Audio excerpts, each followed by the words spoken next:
मोक्षमार्गस्य नेतारं भेत्तारं कर्मभोगतां ज्ञातारं विश्वतत्त्वानां वन्दे तद्गुणलब्धये त्रैकाल्यं द्रव्यषटिकं नवपदसहितं जीवषटिकाय लेशा पञ्चान्ने चास्तिकाया व्रत समिति गति चारित्र भेदः इत्येतन्मोक्ष मूलम् त्रिभुवन महित प्रोक्त मरे देशे प्रतीयेति शदधाति जयमतिमान यस्व शुद्ध दृष्टि सिद्धे जयप सिद्धे चौविहारायण फलम पत्ते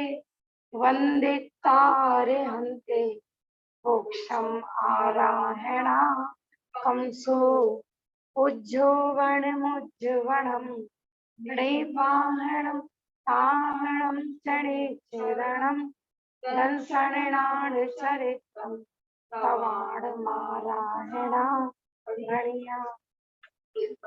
पेज नंबर 152 देखिए,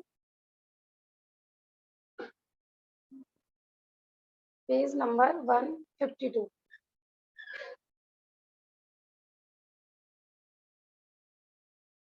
मध्यलोक की हमारी चर्चा चल रही थी। मध्यलोक में असंख्यात द्वीप और असंख्यात समुद्र हैं, इसकी चर्चा हो गई थी। अब 152 पेज पर अपन आज प्रारंभ करते हैं। जम्बू द्वीप और जम्बू द्वीप के बाहर के द्वीप समुद्रों की चर्चा हुई। अतः अब यह प्रश्न सहज ही उपस्थित होता है कि जम्बू द्वीप के भीतर क्या है। इस प्रश्न के उत्तर में आगामी सूत्रों का जन्म हुआ है, जो इस प्रकार है ना। अभी तक तो हमने कॉमन पढ़ा था मध्यलोक के बारे में, असंख्यात द्वीप और असंख्यात समुद्र। तो सबसे पहले नंबर के द्वीप का क्या नाम था? जम्बू द्वीप। अब प्रश्न होता है कि भाई हम जम्बू द्वीप में रहते हैं, मध्यलोक के माने पहले नंबर के द्वीप में रहते हैं, तो वो जम्बू द्वीप के अंदर क्या क्या है, हम जम्बू द्वीप में कहाँ पर है। तो अपन देखते हैं, चित्र भी लगाएंगे इसका। देखिए, भरत हेमवत हरि विदेह रम्यक हिरण्यवत ऐरावत वर्षः क्षेत्राणि। जम्बू द्वीप के अंदर क्या क्या है, ये 7 क्षेत्र है।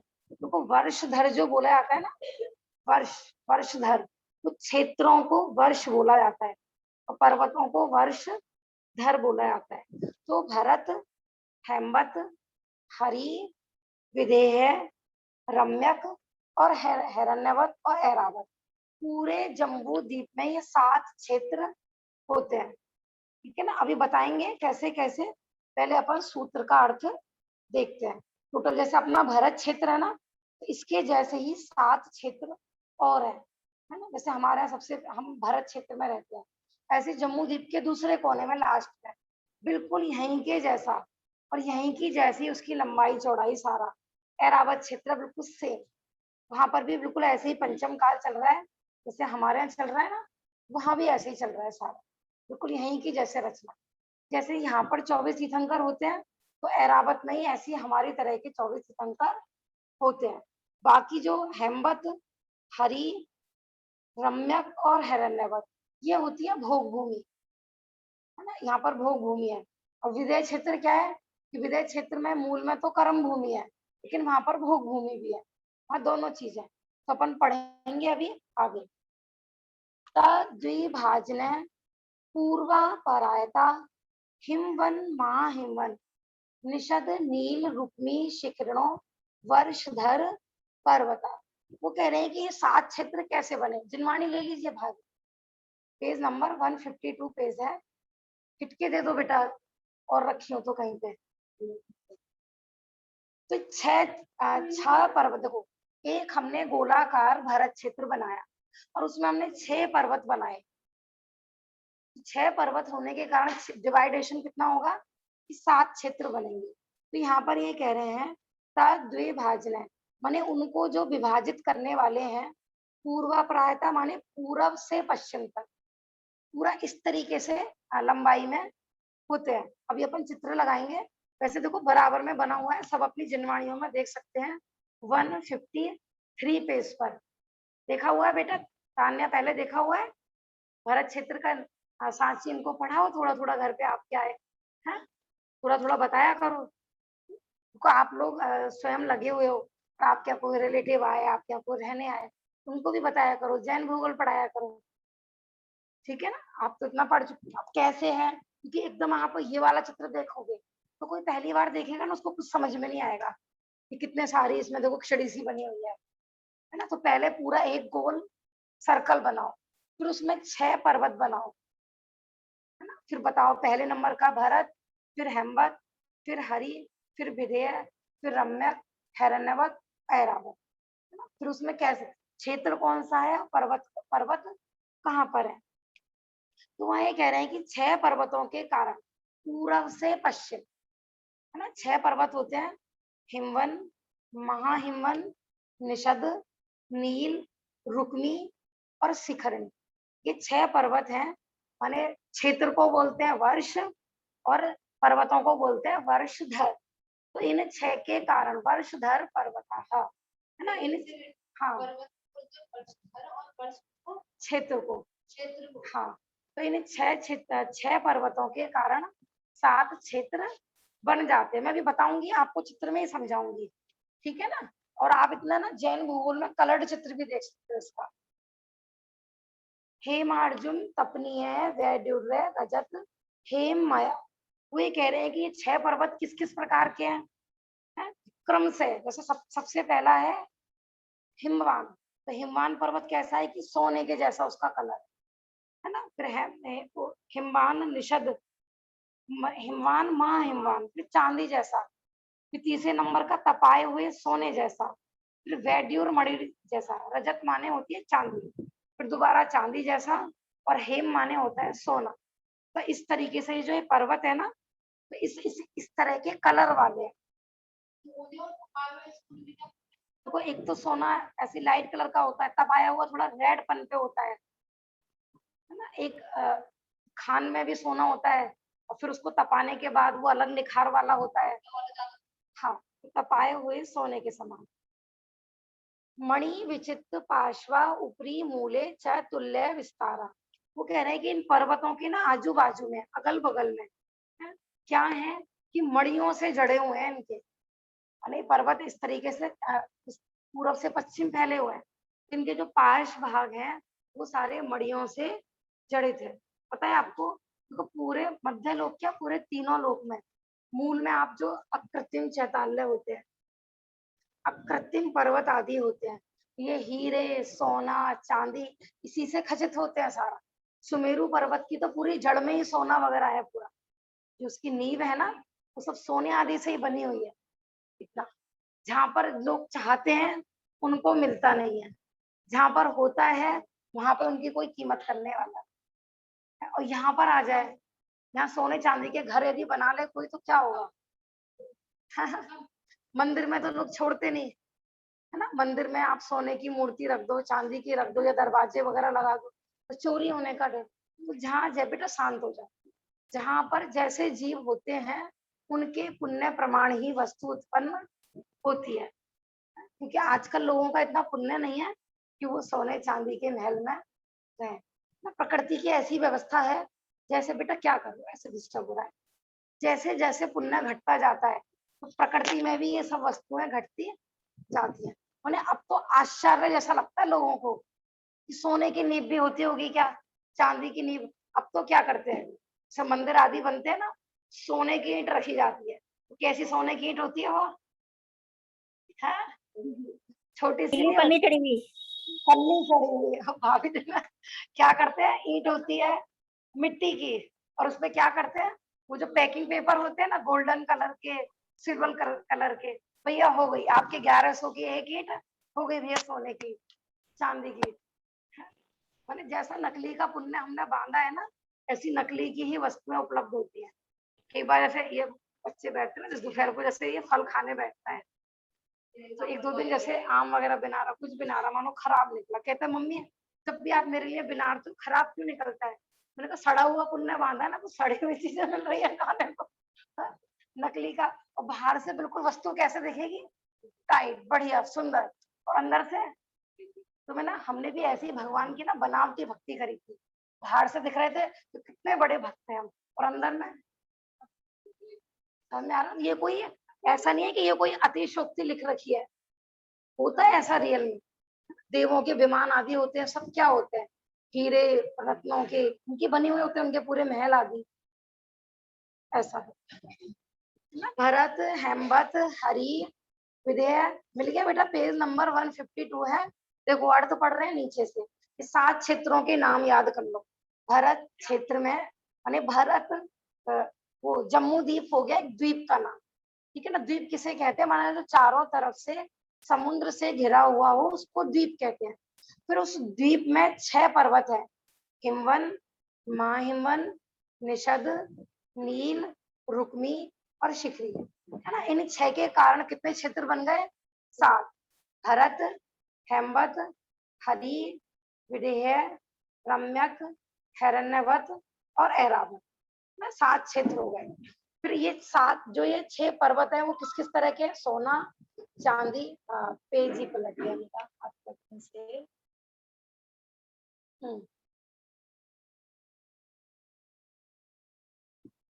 पेज आगे चला गया थोड़ा।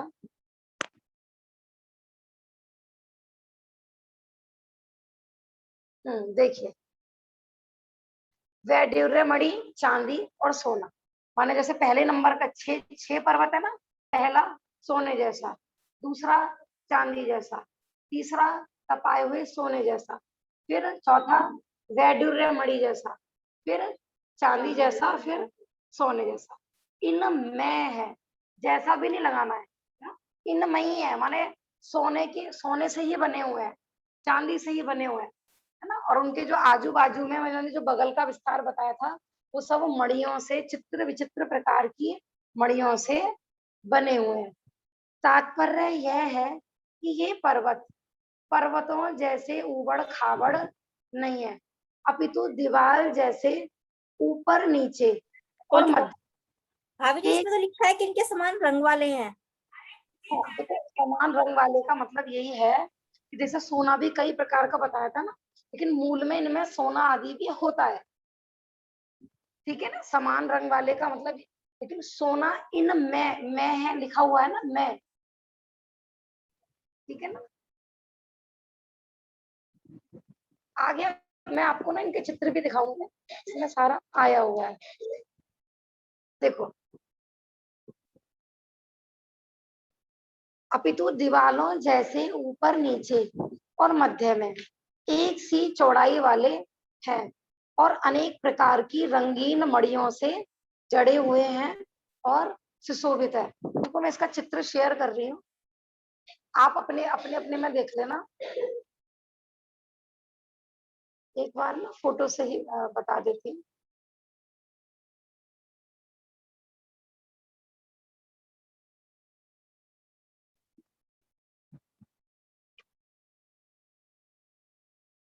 हाँ देखिए देखिए, आपने निकाल लिया ना सब अपना, इसमें कलर्ड नहीं है। बाकी अक्षत बेटा ये जैन भूगोल उतार दो, वो रेड कलर की रखी हुई है ना एक, तो एक यहाँ पर दिखा दो उसमें चित्र।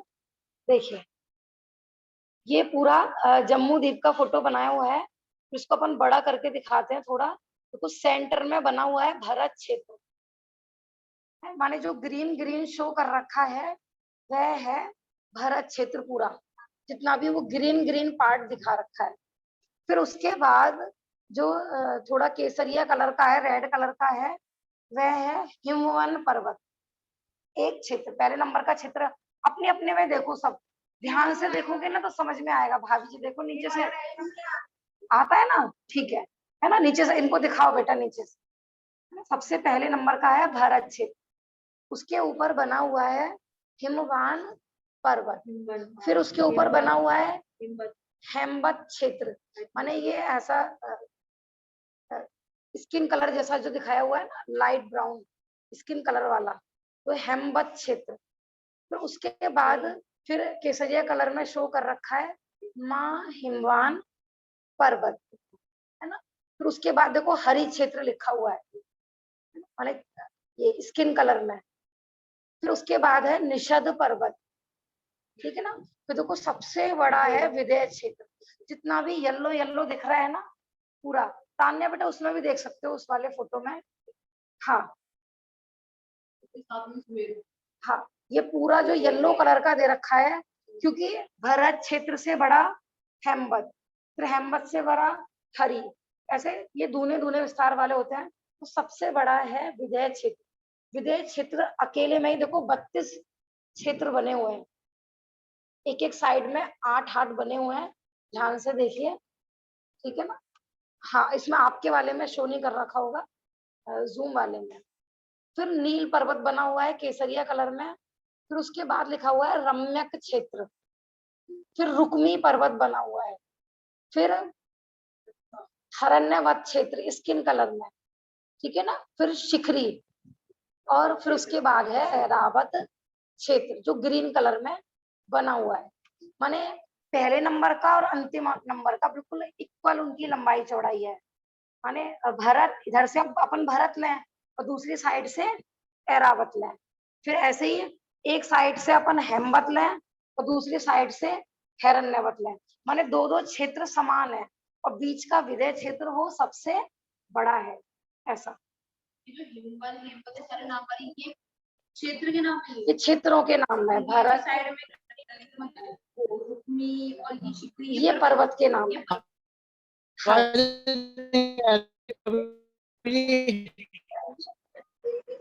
आवाज थोड़ा क्लियर नहीं आई, दोबारा बोलिए भाई साहब।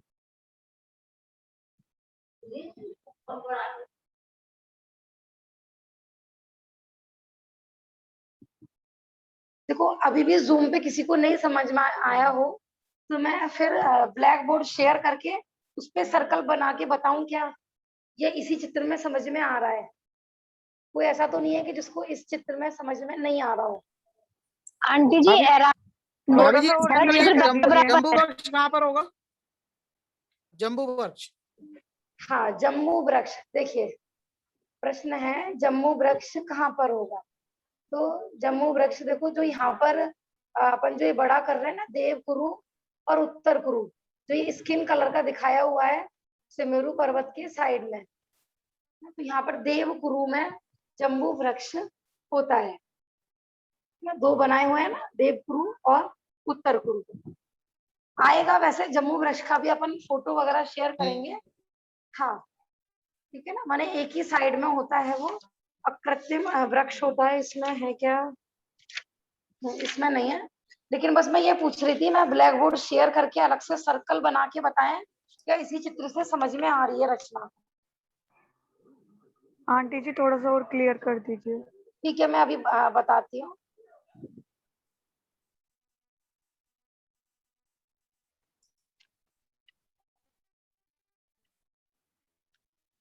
एक साची आप यहाँ पर बताओ ब्लैक बोर्ड पर, यहाँ है ब्लैक बोर्ड? अच्छा ऊपर चला गया होगा ब्लैक बोर्ड, नहीं कोई दिक्कत नहीं है, आप यहाँ पर कॉपी पे यहाँ पर दिखा दो ताकि यहाँ के लोगों को भी दिखेगा। मैं इस पे दिखा देती हूँ। हाँ देखिए, मानो ये हो गया हमारा जम्मूदीप। हाँ कलर देखिए, ये सपोज करिए हो गया जम्मूदीप और इसके बीच में है सेंटर में सुमेरु पर्वत। माने इसमें अब अपन 6 पर्वत बनाएंगे। तो पहला पर्वत ये, इसको ऐसे ऐसे कर सकते हैं। फिर दूसरा पर्वत थोड़ा बड़ा करना पड़ेगा, हाँ छोटा है ना। हाँ तो अपन 6 पर्वत बनाते हैं, 1 2 और 3। फिर इधर से भी 1 2 और 3। अब इसमें देखो सबसे नीचे ये पहले नंबर का द्वीप वो भारत क्षेत्र, फिर दूसरे नंबर का क्षेत्र भरत, हेमवत, हरि, फिर विधेय, फिर रम्यक, फिर हैरानावत और फिर ऐरावत है। 1 2 3 4 5 6 7 ऐसे 7 बेटे इस पे बना के दिखा दो, यहाँ पर सर्कल बना के उसमें 6 इस तरीके से। तो ये पर्वत ना चौड़ाई में माने जैसे 1 लाख योजन का पूरा जम्बूद्वीप है, तो ये इस तरीके से ऐसे ऐसे ये पर्वत इस तरीके से चौड़ाई में है, माने इनकी ऊंचाई कम है और ये चौड़ाई में पूरा, माने जितना हमारा जम्बूद्वीप की नीचे चौड़ाई आएगी उतना। फिर जो दूसरे नंबर का पर्वत है उसकी चौड़ाई थोड़ा और ज्यादा हो गया, फिर तीसरे नंबर के पर्वत की चौड़ाई और ज्यादा हो गया, और फिर जैसा तीसरे नंबर का पर्वत है सेम वैसा ही चौथे नंबर का पर्वत है ना। माने जैसे यहाँ पर 3 है और सेम दूसरी साइड भी सेम वही रचना है, माने अलग अलग नहीं है। जैसे भरत क्षेत्र जितना बड़ा है उतना ही बड़ा ऐरावत क्षेत्र है, ठीक है ना। ये 6 पर्वत और 7 क्षेत्र 1 2 3 4 5 6 7। सबसे पहले नंबर का भरत क्षेत्र जहाँ पर हम रहते हैं, ठीक है ना। दूसरे नंबर का हेमवत, फिर ये पूरा हरि, फिर ये पूरा विधेय, भरत, हेमवत, हरि, विधेय, फिर रम्यक, हरण्यवत और सबसे अंतिम है ऐरावत। तो आप ऐसे सर्कल बना के, हाँ देखिए ये यहाँ पे समझ में आ रहा है, यहाँ के भाई साहब आपको समझ में आया। ये पूरा जम्बूद्वीप है और इसमें देखो 6 पर्वत बनाए हैं इन्होंने, ये 6 पर्वत के कारण इसके 7 क्षेत्र बन जाते हैं। हाँ 6 पर्वतों के नाम याद कर लीजिए। सबसे पहले नंबर का है हिमवन, दूसरे नंबर है ना सबसे नीचे जो पर्वत बना है पहले नंबर का हिमवन, फिर महाहिमवन, फिर तीसरे नंबर का निषद, फिर चौथे नंबर का नील, फिर 5वें नंबर का रुक्मी, फिर 6ठे नंबर का शिखरी। ऐसे 6 पर्वत है, इनको सटकुलाचल नाम भी आते हैं जिनवाणी में, ठीक है ना। इन सटकुलाचलों पर यहाँ पर जैसे अपने यहाँ जो सट ये है ना हिमवन पर्वत, तो जितनी भी नदियां निकलती है ना वो यही इन्हीं पर्वतों से निकलती है। ये पर्वत को छठकुलाचल, इनको सटकुलाचल नाम भी दिया जाता है। इनको आंटी जी, हाँ जी, जो ये चौथे नंबर का ये क्षेत्र है, ये 6 पर्वतों के बीच में ही है। हाँ ये विधेय क्षेत्र है, ये सबसे बड़ा होता है चौड़ाई में, ठीक है। ठीक है ना। सबसे बड़ा विधेय क्षेत्र है, माने जैसा भरत क्षेत्र है ना विधेय क्षेत्र में ऐसे ऐसे 32 पार्ट हो जाते हैं, ऐसे ऐसे माने 32 गुना हो गया भरत क्षेत्र से विधेय क्षेत्र लगभग, वैसे तो ज्यादा ही है। और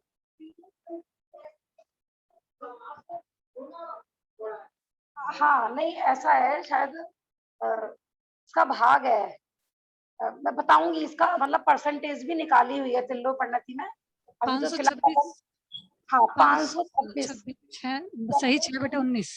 हाँ जम्बूद्वीप का 526वां लगभग भाग, इतना भरत क्षेत्र है। तो जम्बूद्वीप का तो 190वां भाग है। हाँ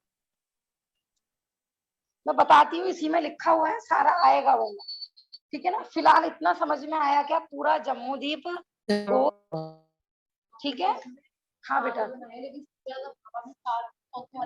चौथे वाला सबसे बड़ा है ना।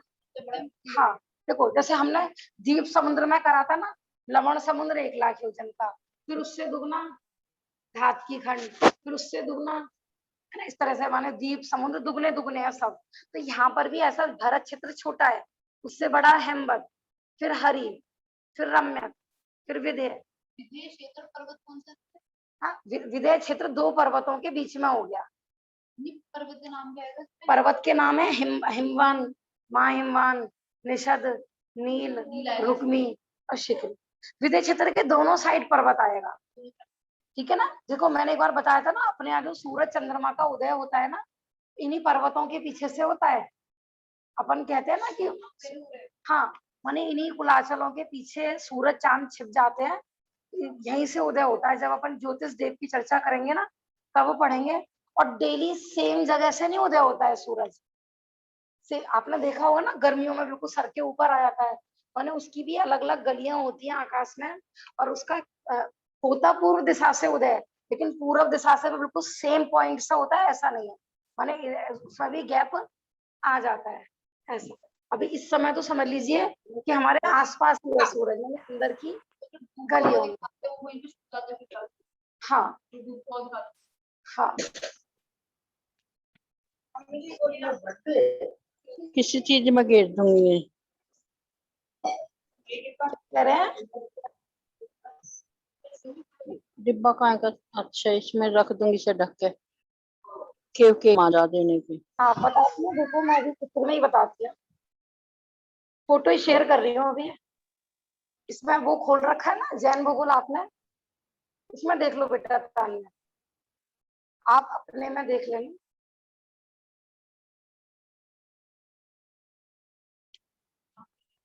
हाँ अभी हमने यही फोटो शेयर किया है,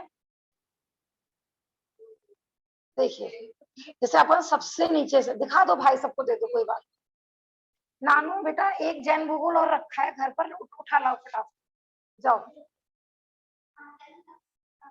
आपको दिख जाएगा, इस कलर का है, अलमारी खोलते ही दिखेगा।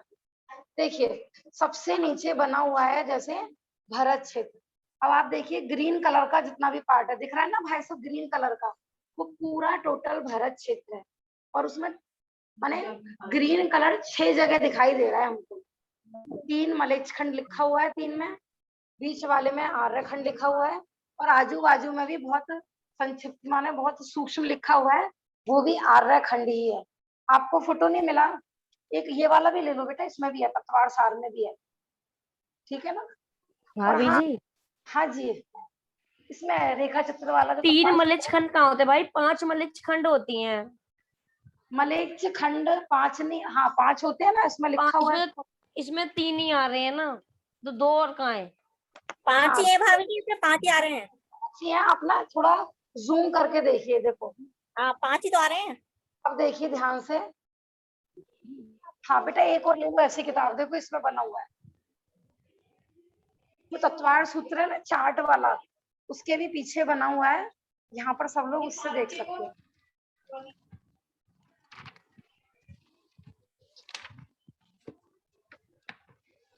इसमें से बेटा रेखा चित्र वाला ये रखे, तत्वार सूत्र यहाँ नहीं है। चलो सबके पास हो गया ना,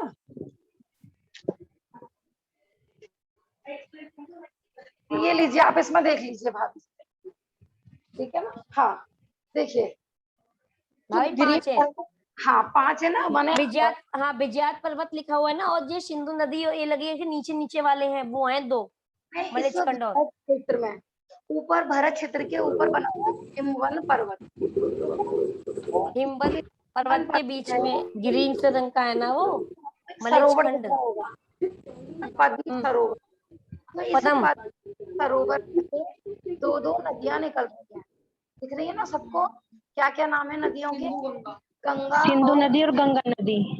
भाभी जी, हाँ जी, जो पहला वाला पर्वत है उसमें 3 नदियां निकलती हैं, सिंधु नदी और ये हाँ तीसरी। अभी मैं बता रही हूँ, अभी अपन सिर्फ ये बता रहे हैं कि एक क्षेत्र में 2 बह रही, ठीक है ना। पद्म सरोवर में से आप देखिए भरत क्षेत्र में कितनी नदियां बह रही हैं? 2, माने 7 क्षेत्र है ना, तो 7 क्षेत्रों में इस तरीके से ये महानदियां होती हैं। एक क्षेत्र में 2 नदी बहती हैं, तो 7 क्षेत्र में कितनी नदी हो गई? 14 नदियां। माने पूरे जम्मू द्वीप में ये महानदी तो 14 है, बाकी इनकी परिवार नदियां, माने एक एक में से कम भी होगी ना, तो 14-14 हजार भी है एक एक नदी की। जैसे गंगा नदी है, तो गंगा नदी की जो परिवार नदियां कहलाती हैं, माने वो हजारों नदियां इसमें से निकलती हैं। तो जो हमारे यहाँ बहती है ना, अपन जैसे जिसको मूल में अपन गंगा कहते हैं, तो वो असली गंगा नहीं है, तो अपन कहते हैं हिमालय पर्वत से निकलती है। असली गंगा है जो हिमवन पर्वत से निकलती है, गंगा नदी और सिंधु नदी। और ये कहाँ से निकलती है सारी नदियां? कि पर्वत से, पर्वत पर जो सरोवर होता है, जैसे पहला जो पर्वत है उस पर बना हुआ है पद्म हृदय, तो ये पद्म सरोवर जो है, इसमें से ये 2 नदियां हमारे भारत क्षेत्र में आकर बह रही है, ठीक है ना। इसकी भी पूरी रचना बताएंगे कि नदियां कैसे कैसे निकलती हैं और वहां पर कैसे कैसे मुख बने हुए हैं, माने ब्रस्वाकार मुंह बने हुए हैं। जब वो सरोवर में से निकलती है ना, तो वहां पर ब्रस्वाकार मुंह बने हुए हैं, माने गौमुख जैसा, उसके वहां पे परमानेंट बने हुए हैं, उनके मुंह से निकलती है।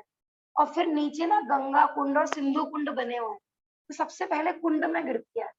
और उन कुंडों में भी भगवान की प्रतिमा बनी हुई है, कृत्रिम प्रतिमा।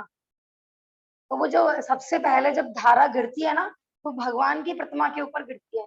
वो क्या है, वो चित्र ना इनमें नहीं है, वो चित्र सिर्फ तिल्लोय परिणति में है। तो अपन उसका फोटो खींच के कल शेयर कर देंगे, ठीक है ना। माने भगवान के ऊपर गिरती है, फिर वो नदियां आगे आगे बहती है। और जो अपन जो हिरी श्री दति कीर्ति, ये जो 6 डेली पढ़ रहे हैं ना अष्ट देवियों के नाम, तो वो ये एक एक सरोवर में ही रहती है। माने पर्वतों पर एक एक सरोवर बने हुए हैं, उसे पद्म सरोवर है। तो पद्म सरोवर में श्री नाम की देवी रहती है। पूरा आएगा इसका, अभी तो फिलहाल अपन चित्र में ही बता रहे थे। तो देखो पद्म सरोवर से 2 नदियां निकली और बीच में एक केसरिया कलर का बना हुआ है विजयात पर्वत।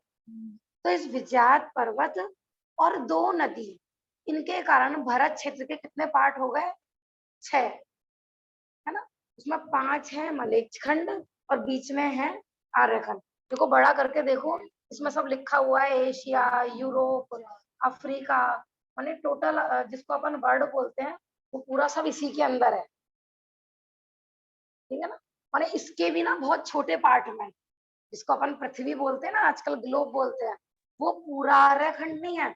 आर्यखंड भी उससे काफी बड़ा है। लेकिन जब भी तीर्थंकर पैदा होते हैं तब इसी आर्यखंड में होते हैं। कौन सा पानी है? अरे मतलब जो हमें पानी मिल रहा है प्राप्त हो रहा है, जैसा नहीं बेटा, यहाँ पर परिवार नदियां बहती है ना उसकी, वो पानी हाँ उनमें से आ जाता है। बाकी और भी स्रोत देखो, जमीन में तो पानी है ही, और बाकी बाद में समुद्र नदी आदि, ये कृत्रिम समुद्र नदी आदि होती है। बाद में जैसे देखो क्या होता है, जैसे प्रलय होती है या बादल आदि फट जाते हैं, तो समय के प्रभाव से ऐसा भी होता है कि जहाँ नगरी थी वो समुद्र बन गया, नदी बन गई, और जहाँ पे समुद्र था वो सूख के नदी बन गया। जैसे हमने बताया था ना, अपन जहाँ पर रहते हैं ये पहले क्या थी आंटी जी? अपन जहाँ रहते हैं ये पहले क्या थी? सब ये यमुना धारित क्षेत्र यमुना में, नदी नदी नदी पूरा यमुना उस्मानपुर नदी यमुना नदी में था। क्षेत्र में आता है ना। ये बाद में पुल वगैरह बन गया, नहीं तो जब भी चौमासे में उसमें पानी आता था तो पूरा यहाँ तक, मम्मी वगैरह बताते ना, घरों तक पानी भर जाता था पूरा। तो पहले ही माने अब वो नदी काल के प्रभाव से छोटी छोटी माने सूखती जा रही है, तो धीरे धीरे ना नदी में ही घर बनते जा रहे हैं। आपने देखा होगा जहाँ पे बिल्कुल पानी नहीं आता है वहां पे घर ही बना लिए लोगों ने। तो ऐसा होता है, ठीक है ना। अपन जैसे पढ़ते हैं ये आर्कटिक महासागर, हिंद महासागर, तो ये कोई अकृत्रिम समुद्र नहीं है, ये कोई अनादि समुद्र नहीं है, है ना। ये काल के प्रभाव से बन जाते हैं और ये खत्म भी हो जाते हैं प्रलय के साथ। और आज जो अपन देश वगैरह पढ़ते हैं वो बताया था ना आर्यखंड में ही है सारे। लेकिन जिस समय यहाँ पर 24 तीर्थंकर विचरण करते थे, तो कोई दिल्ली इतनी बड़ी थी ऐसा नहीं है ना, अयोध्या इतना छोटा नहीं था, माने पूरा बड़े बड़े एरिया होते थे। अब ये घटते घटते घटते घटते भारत छोटा होता चला जा रहा है। वास्तव में तो सारे देश भरत क्षेत्र है, सभी भारत है, लेकिन उसका डिवाइडेशन होते होते इतना सारा हो गया है, ठीक है ना। वैसे अपने यहाँ मूल में आया है 32,000 आए हैं ना, 32,000 देशों का राजा चक्रवर्ती होता है, कोई तो अपन पढ़ते हैं ना। तो मूल में जो डिवाइडेशन होगा भारत क्षेत्र का वो 32,000 देशों में, ऐसा। लेकिन सबका एक ही नाम है, वो है भरत क्षेत्र। हाँ मलेच्छखंड भी आ जाएंगे उसमें, माने चक्रवर्ती टोटल 5 मलेच्छखंड और 1 आर्यखंड, इस प्रकार से 6 खंड का राजा होता है। इसकी रचना ना अपन अलग से बताएंगे अब, क्योंकि एक एक चीज कैसे कैसे पर्वत होता है वो सब आगे आएगी। अभी उसके बाद हिमवन पर्वत के बाद आता है हेमवत क्षेत्र।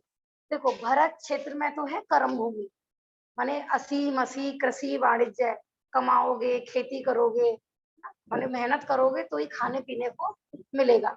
लेकिन जो ये हेमवत है ये है जगन्य भोग भूमि। हेमवत क्षेत्र में जगन्य भोग भूमि होती है, यहाँ पर कमाना आदि नहीं पड़ता है हेमवत क्षेत्र। वहां पर भी देखो जो अपन के जो पद्म सरोवर में भाभी जी जगन्य क्या होता है? जगन्य माने जैसे उत्तम मध्यम जगन्य बोलते हैं ना अपन, हाँ, उत्तम मध्यम जघन्य। जघन्य क्या होता है? बीच जैसे का? आपको बोलते हैं ना बीच का नहीं, सबसे छोटा, अच्छा, सबसे माने क्या होता है देखो, सबसे पहले होती है उत्तम भोग भूमि, फिर उसके बाद मध्यम भोग भूमि, फिर तीसरे काल में आती है जघन्य भोग भूमि। अपने यहाँ भी तो होती है ना, तो बस वहां पे उत्तम मध्यम जघन्य इसलिए डिवाइडेशन करा है कि जो उत्तम वाली होती है ना उसमें हाइट ज्यादा होती है, आयु ज्यादा होती है, भोजन कम होता है।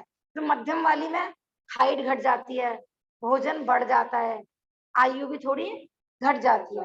फिर जघन्य वाली में हाइट और घट जाती है, आयु और कम हो जाती है और भोजन बढ़ जाता है। तो इस अपेक्षा से इनको उत्तम मध्यम और जघन्य। लेकिन तो यहाँ पर हेमवत बता रखा है ना, ये शाश्वत भोग भूमिया है। एक तो होती है शाश्वत भोग भूमि और एक होती है चेंज होने वाली।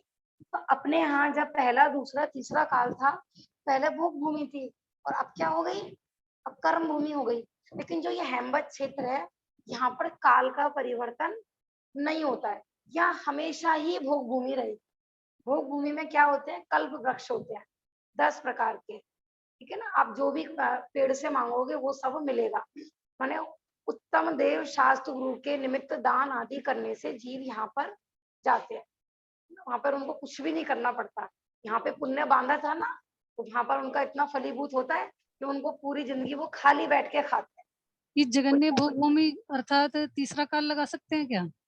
हाँ, यहाँ पर तीसरे काल जैसी व्यवस्था रहती है। और ऐसा मध्यम लगाएंगे, मध्यम होगा तो दूसरा काल। हाँ, मतलब दूसरा काल नहीं, दूसरे काल जैसा, क्योंकि अच्छा, अपने यहाँ पर क्या है, चेंजेबल है।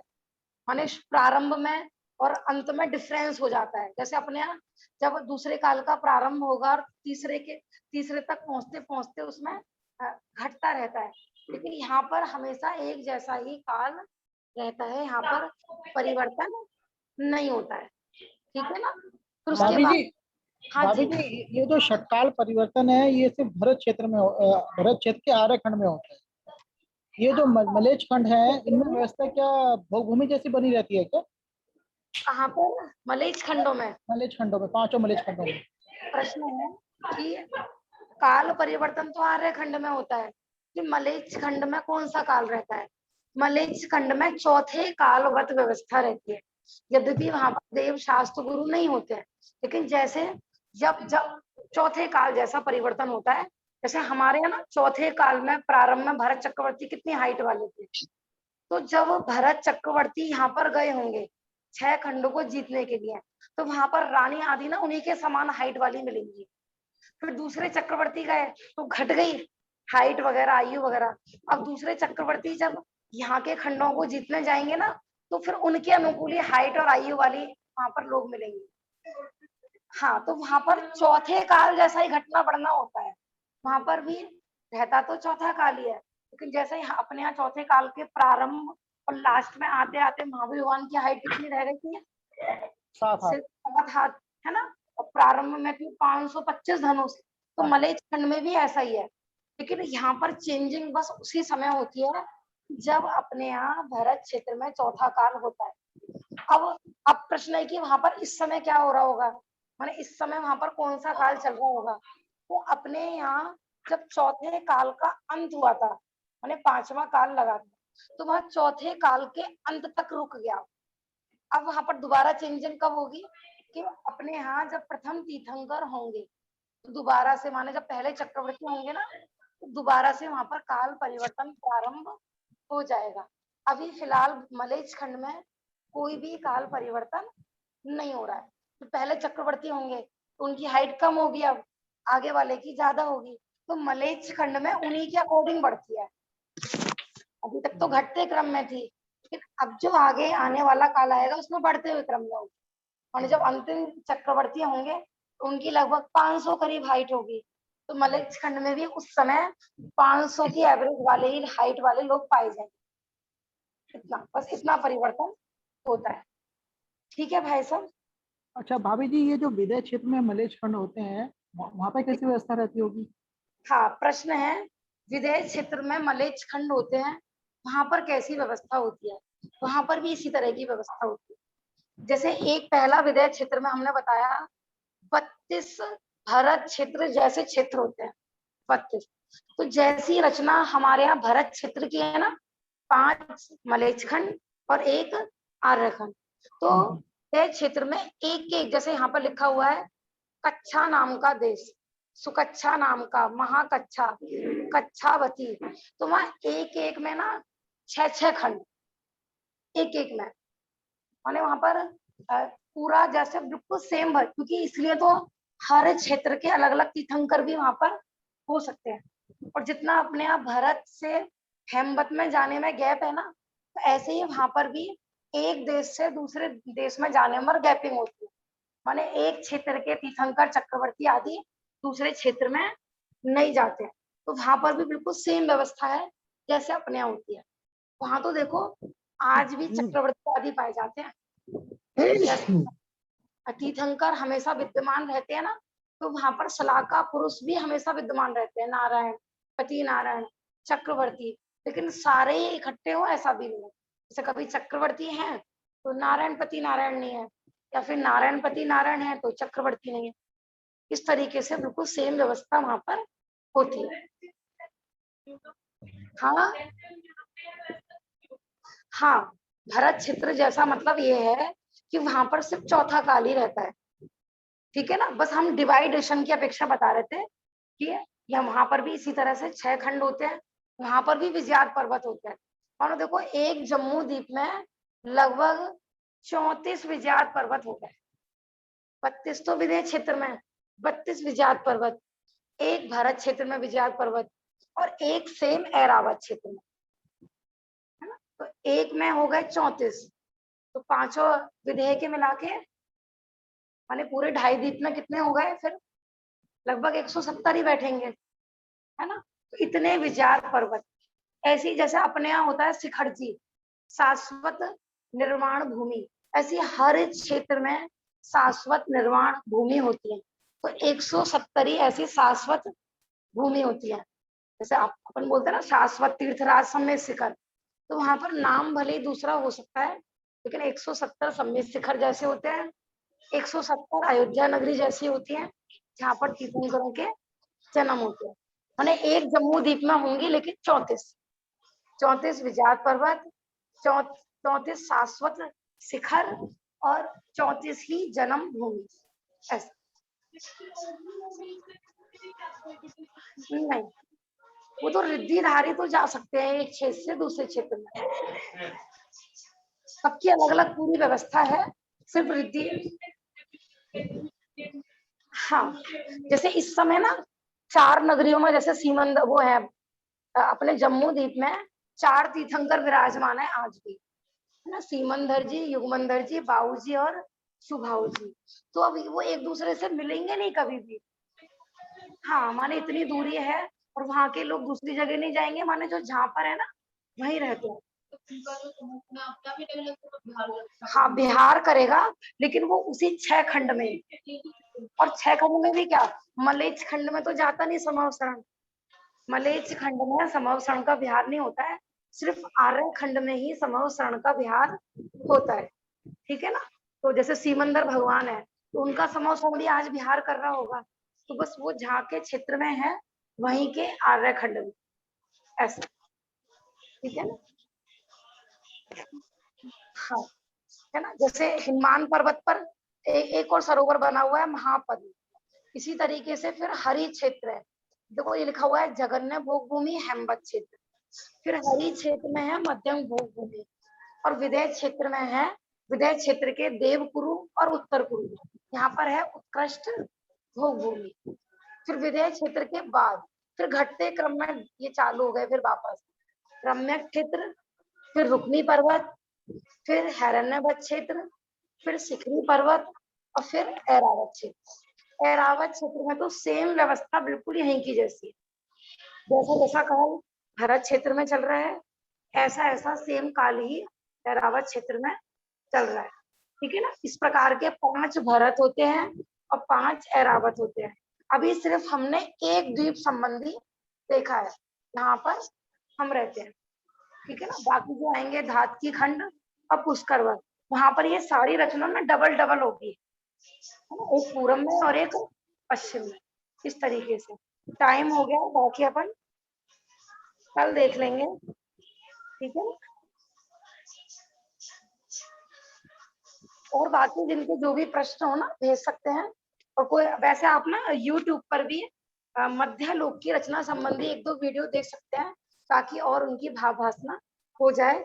जैन डिजिटल टेक्नोलॉजी वाला जो चैनल है उस पर भी दिखाए हुए हैं, जूम कर करके उसमें थोड़ा समझाया हुआ है, ठीक है। जैन डिजिटल के तो 15 भाग है भाभी जी जम्बूद्वीप के, हाँ, मैंने देख रखे हैं। उसमें बड़ा कर करके और पूरा एक एक की हाँ रचना अलग अलग से, तो जब टाइम मिले तब देख सकते हैं। योजन के हिसाब से बताए हैं भाभी जी, उसमें तो हर चीज बताइए, एक एक कितनी योजन की है ये है। योजन लगेंगे ना, सब महायोजन लगेंगे, यहाँ पर छोटा योजन नहीं लगेगा, ठीक है ना। कृत्रिम रचनाओं में सारा महायोजन लगता है, धीरे धीरे सारा पकड़ आएगा।